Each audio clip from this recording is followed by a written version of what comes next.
Hey guys, welcome to another tutorial on LMMS, and today we're gonna look at the mixer. And yeah, I found it quite difficult to find my volume level because by default it gives you these percentage regulation, and by setting up your volume in dBV, it's shown you much more precise, as I thought. Like, yeah, it's not dBu, but it's dBV for amateur software and synthesizers and stuff like that. But yeah, it's better than getting the stuff in percentage. And there's another problem, that you have too many volume buttons, I think. And like, you have these knobs, I use them a bit, I shouldn't. And these knobs. What I actually find the most useful thing to regulate your volume is setting up a channel for every instrument you're going to use or you're using. Maybe you can group up some, and like, for example, the clef and the hi-hat, I mix them up, but everything is on its separate channel, and then you have the real visual meter. So let's have a listen to what's going on. A little cumbia.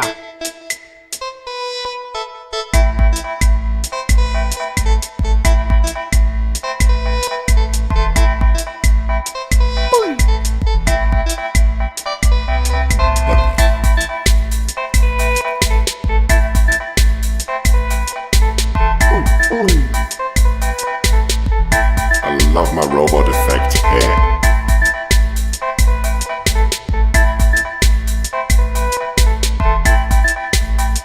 Sorry guys, that was my vocal performer.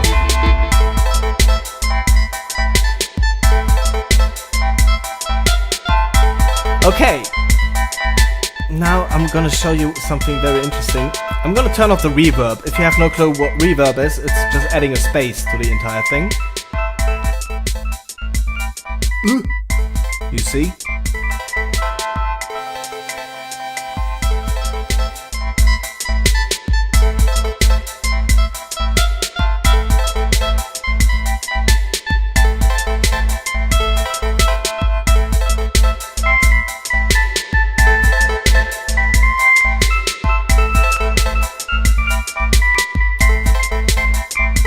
All right.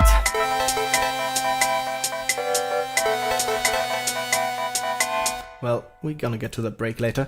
Yeah, so reverb adds space to your mix, and it can you help you actually to locate different instruments within your mix as well. So it's quite a powerful tool if you know how to use it. And it's one of those effects you use on an additional channel. You don't use it to separate the signal you're working with. You want to add it to the signal you already have.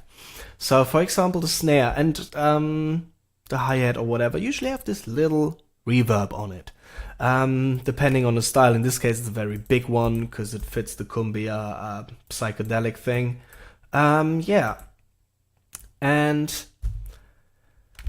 how you do it is you select the one channel that you want to have reverb on. You go set up another channel that has the actual reverb plugin on it. You set that one to wet all the way and take down the dry signal all the way. It's the same knob here, like I said, too many knobs to do the same thing.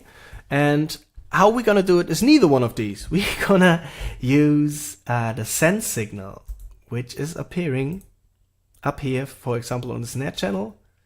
No reverb, just dry.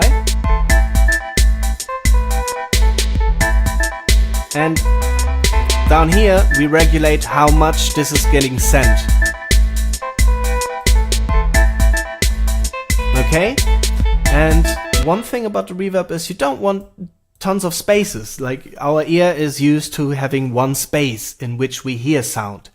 And that's what the reverb is doing. If you set up different reverbs for all different instruments, you just like sending the brain the signal, okay, there's this massive space here and there's this very small space here. In some cases that can be nice and experimental, but usually you just have one reverb and you send all your signals in different amounts to this channel. So if you put something more on the reverb, it's appearing further in the back. If you then take down some of the high frequencies more, it appears to be further in the background.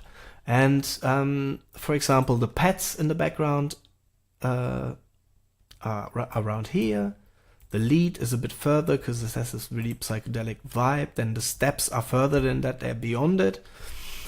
And yeah, it's just like making a big difference. And delay is the same kind of thing. It's a send effect. You use a send signal to then join them back into the mix. So this one, then the reverb is going back to the master.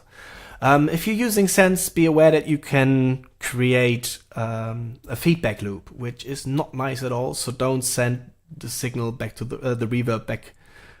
No, the master back to the reverb. So it would make a loop. Okay.